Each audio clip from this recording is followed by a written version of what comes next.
शेतकरी मित्रांनो नमस्कार. बकाल ॲग्रो पॅटर्न यूट्यूब चॅनलमध्ये मी ज्ञानेश्वर बकाल पुन्हा एकदा सर्व शेतकरी बांधवांचं अगदी मनापासून स्वागत करतो. शेतकरी मित्रांनो, कापूस पिकामध्ये अनेक कारणांमुळे पात्यांची गळ होत असते. ज्यामध्ये प्रमुख कारणं जर आपण बघितली तर वातावरणातील बदल आहे, बुरशीजन्य रोगाचा प्रादुर्भाव आहे, कमी जास्त स्वरूपाचा पाऊस, किंवा तुम्ही चुकीच्या पद्धतीनं केलेलं खत व्यवस्थापन आहे, किंवा गॅस पॉयझन सारख्या कीटकनाशकाचं जास्तीचं प्रमाण घेऊन जर तुम्ही फवारणी केली तर अशा अनेक कारणांमुळे पात्यांची गळ ही होत असते. मग अशा परिस्थितीमध्ये पात्यांची गळ थांबवण्यासाठी तुम्ही कोणत्या औषधांची फवारणी करता, कोणते कीटकनाशक घेऊन तिथं फवारणी करता? चला तर मग शेतकरी मित्रांनो, आज मी तुम्हाला 3 असे नाद खुळा कॉम्बिनेशन सांगतो ज्यामुळे कापूस पिकामध्ये होणारी पात्यांची गळ आपल्याला तिथं कमी करता येऊ शकते. शेतकरी मित्रांनो, अतिशय स्वस्तातले पण 100% प्रभावी असे कॉम्बिनेशन मी तुम्हाला सांगण्याचा प्रयत्न करणार आहे.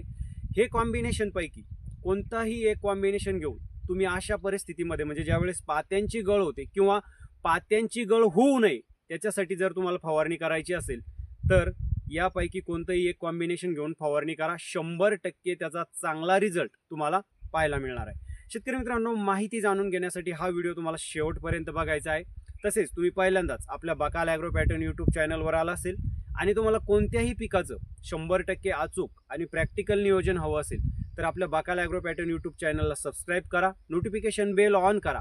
तसेच शेतकरी मित्रांनो, हा व्हिडिओ लाईक आणि शेअर सुद्धा करायचा आहे. शेतकरी मित्रांनो, कापूस पिकामध्ये पात्यांची गळ होऊ नये म्हणून मार्केटमध्ये शेकडो प्रकारचे टॉनिक, बायोस्टिम्युलेंट, मायक्रोन्यूट्रिएंट्स आणि पीजीआर महागडे प्रोडक्ट आहे जे शेतकरी आणून आपल्या कपाशीच्या पिकावर तिथं फवारणी करतात. पण बऱ्याचदा या प्रोडक्टचा आपल्याला पाहिजे तसा रिझल्ट हा मिळत नाही. मग अशा परिस्थितीमध्ये पाते किंवा फुलांची गळ रोखण्यासाठी आपण काही स्वस्तातले कॉम्बिनेशन घेऊन जर फवारणी केली तर त्याचे छान रिझल्ट्स आपल्याला तिथं पाहायला मिळतात. तर शेतकरी मित्रांनो, जे 3 कॉम्बिनेशन मी तुम्हाला सांगणार आहे कापूस पिकामध्ये पात्यांची गळ रोखण्यासाठी, तर त्याच्यातला पहिला कॉम्बिनेशन आहे शेतकरी मित्रांनो चिलेटेड कॅल्शियम आणि चिलेटेड बोरॉन. अशा परिस्थितीमध्ये जर तुम्ही कापूस पिकावर या 2 घटकाची फवारणी केली तर होणारी पात्यांची गळ चांगल्या पद्धतीनं तुम्हाला तिथं कमी करता येते. कॅल्शियम आणि बोरॉन काय काम करतं शेतकरी मित्रांनो, तर कापूस पिकामध्ये किंवा इतर कोणतंही पीक असेल तर या पिकामध्ये पेशी संरचना सुधारण्याचं तिथं काम करते. त्याचबरोबर पेशी भिंती जे आहे तर त्या मजबूत करण्याचं काम करतं. फूल आणि फळांची होणारी गळ थांबवण्याचं कॅल्शियम आणि बोरॉन चांगल्या पद्धतीनं काम करतं. त्याचबरोबर फळांचा आकार वाढवणे, फळांची गुणवत्ता वाढवण्याचं काम करतं. प्रकाश संश्लेषण प्रक्रिया जी आहे तर ती चांगल्या पद्धतीनं घडवून आणण्याचं काम कॅल्शियम आणि बोरॉन पिकामध्ये तिथं करत असतं. त्यामुळे अशा परिस्थितीमध्ये म्हणजे ज्यावेळेस पात्यांची गळ होते अशा वेळेस जर तुम्ही कॅल्शियम बोरॉनची कापूस पिकावर फवारणी केली तर होणारी पात्यांची गळ बऱ्यापैकी तिथं कमी करता येऊ शकते. आता कॅल्शियम आणि बोरॉनचं प्रमाण किती घ्यायचं आहे, तर चिलेटेड कॅल्शियम तुम्ही घेणार असेल तर 30 ग्रॅम प्रति 20 लिटरच्या पंपाला घ्यायचा आहे आणि बोरॉन 25 ग्रॅम तुम्हाला तिथं घ्यायचं आहे. किंवा शेतकरी मित्रांनो, तुम्ही लिक्विड फॉर्ममधलं सुद्धा कॅल्शियम बोरॉन घेऊ शकता.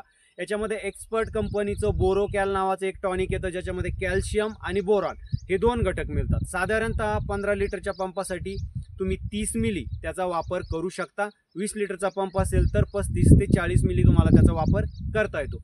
किंवा शेतकरी मित्रांनो, IFC कंपनीचं कॅल बोरॉन नावाचं विद्राव्य खत मिळतं ज्याच्यामध्ये कॅल्शियम आणि बोरॉन 2 घटक आहे. याचा सुद्धा तुम्ही साधारणतः 20 लिटरच्या पंपासाठी 30 ग्रॅम आणि 15 लिटरच्या पंपासाठी 25 ग्रॅम तिथं वापर करू शकता. त्याच्यानंतर शेतकरी मित्रांनो, नंबर 2चा जो कॉम्बिनेशन आहे तर या कॉम्बिनेशनमध्ये तुम्ही अल्फा नेप्थाइल ॲसिटिक ॲसिड म्हणजे बायरचं प्लॅनोपिक्स, त्याच्याबरोबर बोरॉन 20% असलेलं आणि शेतकरी मित्रांनो 05234 हे विद्राव्य खत, अशा या 3 घटकाची जर फवारणी केली तर कापूस पिकामध्ये होणारी पात्यांची गळ बऱ्यापैकी तुम्हाला तिथं थांबवता येते. शेतकरी मित्रांनो, आता अल्फा नेप्थाइल ॲसिटिक ॲसिड काय काम करतं, तर हे एक शेतकरी मित्रांनो प्लांट ग्रोथ रेग्युलेटर आहे. त्याच्यामुळे हे कापूस पिकामध्ये होणारी पात्यांची आणि फुलांची गळ त्या ठिकाणी थांबवतं. त्याचबरोबर फळांचा आकार आणि गुणवत्ता सुधारण्याचं सुद्धा हे चांगल्या पद्धतीनं काम करतं. त्याचबरोबर शेतकरी मित्रांनो, पिकामध्ये निर्माण होणाऱ्या इथिलियन वायूला नियंत्रित करण्याचं काम हे अल्फा नेप्थाइल ॲसिटिक ॲसिड चांगल्या पद्धतीनं करतं. जे इथिलिन वायू आहे त्याच्यामुळे पिकामध्ये जास्तीत जास्त फुलगळ आणि फळगळ होत असते.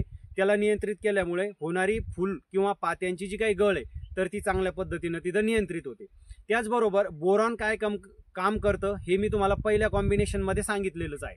त्याच्यानंतर शेतकरी मित्रांनो 05234 हे विद्राव्य खत आहे, ज्याच्यामध्ये फॉस्फेट आणि पोटॅशियम हे 2 घटक मिळतात. आता फॉस्फेट आणि पोटॅशियम अशा परिस्थितीमध्ये काय काम करतं शेतकरी मित्रांनो हे तर तुम्हाला माहीतच आहे की याच्यामध्ये जास्तीत जास्त फुटवे निघणे, नवीन फुलधारणा, कळी धारणा जास्त वाढणे किंवा शेतकरी मित्रांनो फुलांची फळांची गळ रोखणे, त्याचबरोबर फळांचा आकार वाढवणे, फळांचं चांगल्या पद्धतीनं पोषण करणे, फळांचं वजन वाढवणे, कापूस पिकामध्ये किंवा इतर कोणतंही पीक असेल याच्यामध्ये मुळांचा विकास चांगला करणे, झाडाला स्ट्रॉंग बनवणे, म्हणजे ऊन किंवा कमी जास्त पाण्याचा जर पिकाला ताण पडला तर तो ताण सहन करण्याची ताकद झाडात निर्माण करण्याचं काम हे त्याच्यामध्ये जे काही पोटॅशियम आहे तर तो पोटॅशियम करत असतो. आणि फॉस्फेटचं जे काम आहे तर ते जास्तीत जास्त कळी धारणा, फुलधारणा, फुलांचं फळामध्ये रूपांतर, फळाचं चांगलं पोषण होण्यासाठी चांगला फायदा होतो. मग अशा वेळेस तुम्ही जर या 3 घटकाची म्हणजे नॅफ्थाइल ॲसिटिक ॲसिड म्हणजे बायरचं प्लॅनोफिक्स, त्याच्याबरोबर बोरॉन आणि 05234ची जर फवारणी केली तर पात्यांची गळ आपल्याला चांगल्या पद्धतीनं कमी करता येते. हा पण एक स्वस्तातला कॉम्बिनेशन आहे शेतकरी मित्रांनो.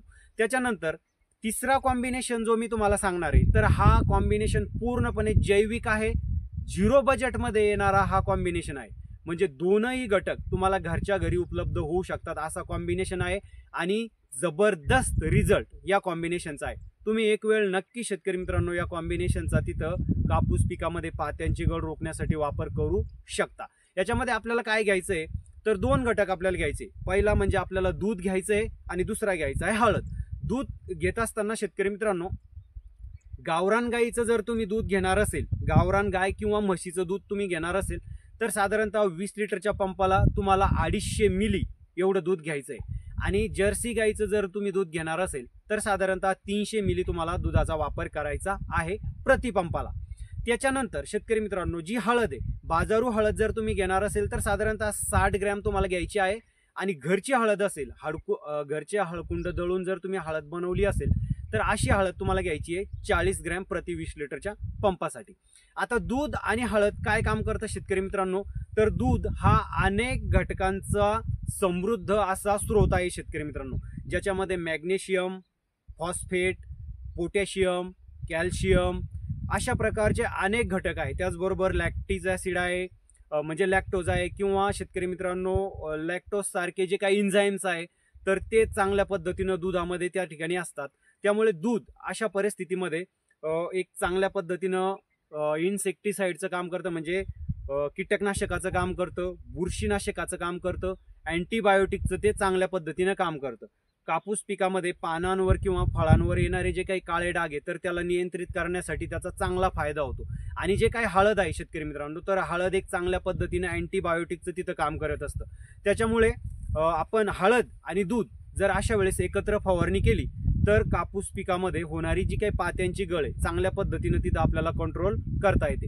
शेतकरी मित्रांनो दिलेली माहिती तुम्हाला कशी वाटली? कापूस पिकामध्ये पात्यांची गळ थांबवण्यासाठी तुम्ही कोणत्या कॉम्बिनेशनचा वापर करणार आहे हे कमेंटमध्ये कळवायला विसरू नका. आणि या व्हिडिओला लाईक करून जास्तीत जास्त शेअर करा. अशीच एक नवीन माहिती घेऊन आपण पुढच्या व्हिडिओमध्ये भेटूया शेतकरी मित्रांनो. तोपर्यंत नमस्कार.